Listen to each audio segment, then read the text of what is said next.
Hi guys, welcome back to Wynter Tai Chats and back to part 2 of chatting with Sensei Hermann Bayer. Before we get back into where we left off, let's just go ahead and recap what we had done. We had gotten through the first 3 questions. Of course, the first one of how did you start the martial arts? He had said he had started martial arts because of a life-threatening situation, and he had started with Goshinkan karate, which is a derivative of Shudokan karate, which also is a shoot off from Shorin-ryu karate.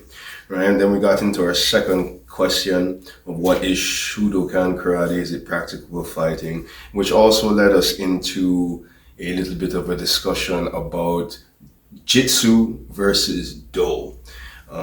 Then we got into our third question, what is the hardest part of developing karate to a high level? And that's really where we stopped, his answering of that third question. All right, so without further ado, let's get after it, man. Continuing with chatting with Sensei Hermann Bayer. Summarizing what I mentioned before we were interrupted, it's these competitive individual mindsets, especially in the US. These competitive mindsets attract many people to sports karate, and sports karate is completely different to what we talked about earlier. Sports karate is as far away from genuine karate as javelin throwing is as far away from what they did on the battlefield a couple of hundred years ago, or as fencing is as far away from what they did on the battlefield, right? In fencing, you only move straight back and forth, and you only can hit certain target areas, and so on. That has nothing to do with combat. Same is true in sports karate. It has nothing to do with traditional karate, but it's closer to the Western mind. And to point out the difference, I mean, you mentioned the 2 books I wrote. They explain that in detail with examples and photographs as images documenting what I'm talking about. Because of that, another challenge for developing one's karate is to teach persistence. You can teach that, you have to encourage it. You have to guide people through the challenge and to stay on track. Yeah. And especially you were asking about the higher level of karate, that needs a different teaching approach than the lower level. The lower levels of karate, you are basically modeling. Yeah, you show what to do, you demonstrate, and you have students mimicking it. And you correct, and they come as close to the model as possible. And in the higher levels, you go beyond mimicking, because now it's not to understand the forms solely, it's to apply, to understand the intentions of what you are doing, right? So, for example, in Okinawan karate, we say there is no block which is simply blocking something. Every block is an attack at the same time. Every attack includes a block at the same time. When you do this, you are blocking with that part and you get the opponent here. But if you block like this, you block and you get the eye like that. There's always a combination of attack and defense in one single move. That's Okinawan karate. Japanese didn't see that. They separated it. And they when after Itosu replaced open hand moves like that one, can you see it? Yeah, like that one, he replaced with closed fist move. So the Japanese thought it's a defensive move. No, it was an offensive one. And Itosu did that to hide the true intentions. Now, back to teaching. At a higher level, students understand or start to understand the intentions of moves. After they learn the fundamentals, they understand what it is used for. And then they understand the different ways to use it. And then it becomes kind of independent from the initial form, and it becomes and the application of it becomes spontaneous without thinking. You are empty-minded and automatically do the right thing. To develop somebody from modeling and imitating fundamentals into intuitively apply correctly the traditional instructor-centered teaching has to change in kind of mentoring, in encouraging. The students now have to figure out things on themselves, but they cannot be left alone because they stray. The sensei keep them kind of track and encourage them to develop their individual approach. Okay, and that needs a different kind of sensei. The traditional military trained sensei has extreme difficulties to switch into these kind of educational approaches. He can do the correct, keep people on track, drill things into them, and keep the forms clear and crisp, and focus on speed, power, timing, and things like that. But to bring out the individual potential, to bring out the individual art within the same art. Take a tree. The students coming in are the roots with different mindsets, different gifts, different talents. They all unite in the same art, the trunk of the tree, and then they branch out into their individual expressions of things.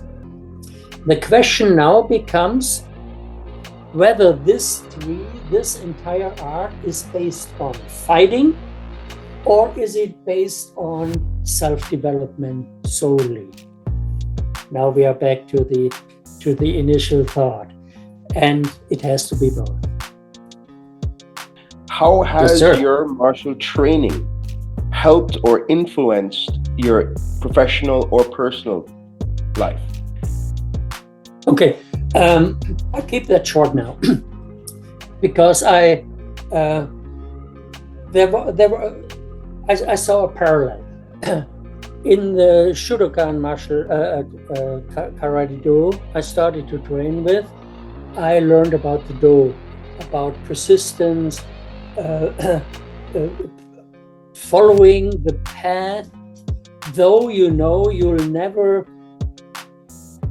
reach a goal, but you give your best all the way. In my professional career, once I had a boss, and I used to manage an organization in a market with a vicious competition, and it was cutthroat and it was difficult. And he said to me, Hermann, the longer you survive, the more give up. The longer you persevere, the less the competition will become. So it's not, don't focus on what are others doing and how do I fight them or how do I compete with them. Focus on doing your thing and doing it persistently. And he was right. The longer I pursued and the longer I survived in the market, the less the competition. First, they try to copy what we're doing, and that sucks. until the same boss told me, as long as they copy you, you must do something right. And so that was kind of encouraging. But long story short, it's you see, it all ends in persistence, and that served me well. It served me well in my professional career, not to give up, and to take on things which others might even thought are lost things. And it helped me well in my private life as well. I'm married to the same woman for 45 years. It's not an easy thing to do, but we survived here as well. That's good. That's good. Persistence. How profound of a word that is. Not that it must be. It is a very profound word. And see, hey, pardon me, sir. Sorry, and that is independent of education. That's independent of qualification. Everybody can do that. That's a good thing, right? That's a very good thing. It's a great thing. Absolutely great. So true to your word, you did keep that answer very short, but it is a very profound answer. Shortly, we're just going to say persistence. That's the answer to that word, answer to that question. So let's go right along into our last question. Well, no, not the last, but the fifth question, Hermann. If you could teach the new generation of martial artists only one thing, whether it be technique or philosophy, what would it be?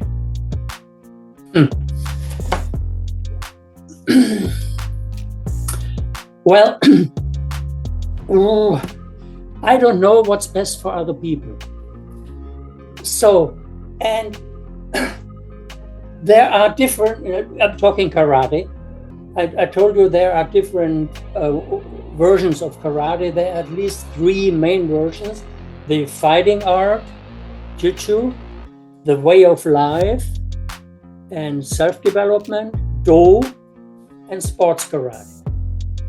Different approaches. So when I would, which I actually do, I start with new students. I say, perhaps you think karate is just karate. It is not. There are these versions. So what you need to know and to become clear for yourself about is, what do you want to learn? What do you want to learn? Self-defense? Do you want to learn having fun, competition, dancing around? I say to you, dancing around. I don't call it dancing with them, but it's basically dancing around. It has nothing to do with fighting. Are you interested in diving into philosophical approaches to the art? Are you interested to add something like meditation to the entire thing? Think about it. Why you came to the dojo? What do you want to learn? Now, at the beginning, they don't know exactly what they were looking for, of course. So most answers will be, well, all of that. But over time, they have and they want to be clear what they are looking for in this art. What can this art that you are studying here give you? And if you have figured that out for yourself, I'm still talking in terms of what would you teach. So I'm teaching to the student now. If you have figured out what you are looking for in that art, then find a sensei who can teach you exactly that, and stay with this person for at least a decade. If you want to fight, learn how to fight, or look for self-defense in the first place, in the hard style of karate. Well, in your art, you would call it perhaps an external martial art. If you look for that, well, it's not completely true. It's not correct what I said with the external internal is a mixture. But if you look for that, look at the sensei's background. Does he have a military background? Did he actually see combat? Was he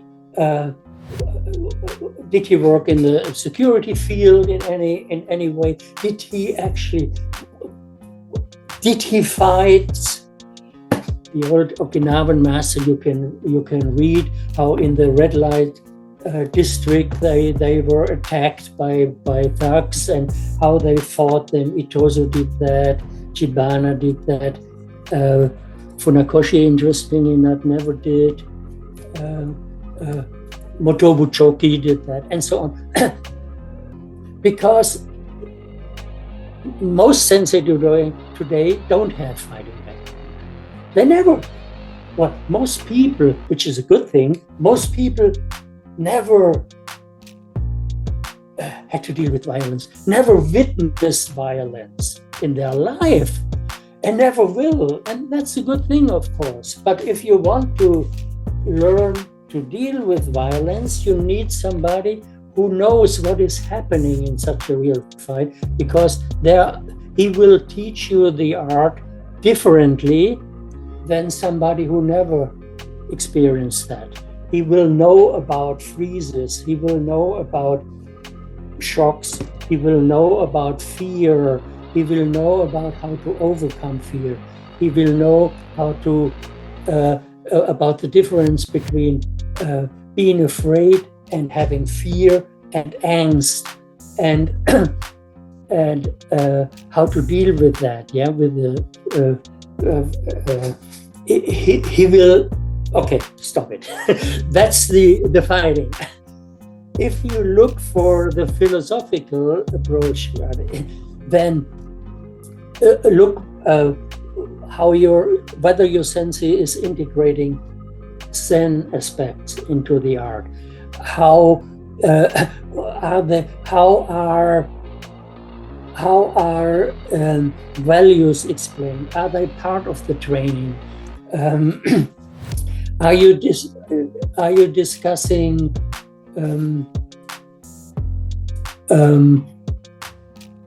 how to put that?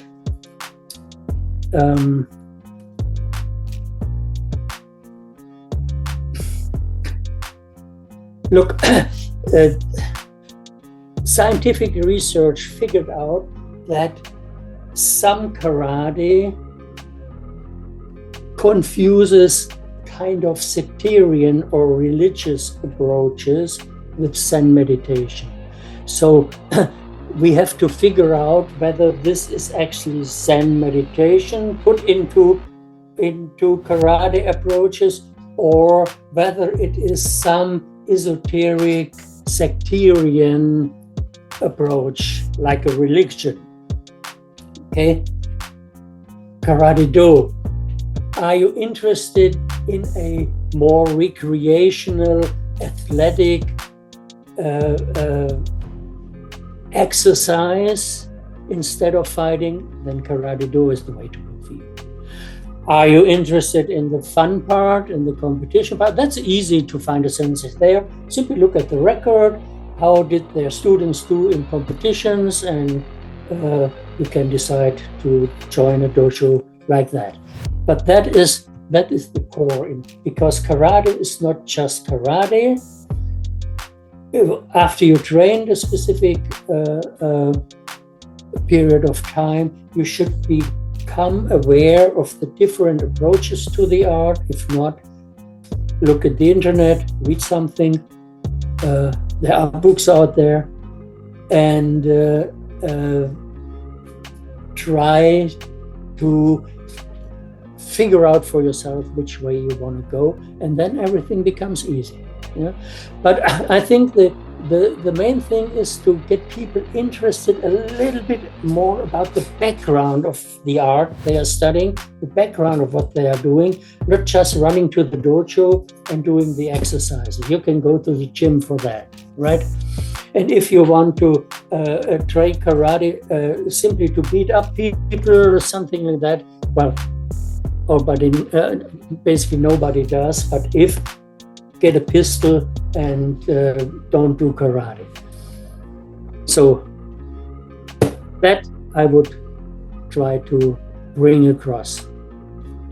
And then I can send them on their way, what's due for their best. Because as I at the beginning of my answer, I said, I'm in no position to know what's good for somebody else. They know. I help them to figure out what they want to do, and then I can support them on the way they choose for themselves. That makes absolute sense. Know what it is that you want and then go look for that. That makes absolute sense. Absolute sense. So, Hermann, we got one more question for you, right? How can you be contacted? Yeah, well, the usual answer would be by email, but my email got hacked. So I prefer to be well, it's not an issue, everything is resolved, no worries. But I prefer to be contacted through social media, and then I give out my email individually to somebody. I can be found under my name on Facebook. I can be found on Mivi, which is another platform like Facebook. You can find me on LinkedIn with my entire professional background. You can find me on a website called Academia.edu. This is a site where papers are published about almost everything. And I have a profile there. And all these social media platforms have messenger contact options where you can send text messages, and then we take it from there. And then, of course, there's always the publisher, Dr. Young Martial Arts Association, where I published my books, and through that is closer to your martial background, and through that they could come back to me as well. All right. Hope that helps. Awesome. Definitely, that's absolutely awesome. All information, contact information for Sensei Hermann Bayer will be in the description down below. Also in the description down below will be a link for Feiyue shoes. If you need a pair of Feiyue shoes, go ahead and press the link down below. Get the best deals, get the best prices, all at Feiyue shoes. All right. Also in the description down below, there'll be links for Dr. Bayer's books, right? The Analysis of Genuine Karate, volumes 1 and 2. Hermann, I have to say thank you very much for the time that you have spent educating me on what Shudokan, as well as a little bit on what Shorin-ryu karate is. Thank you very much, sir. Pleasure, Mark. Thanks for having me on. You take care. No problem. Thank you very much, sir.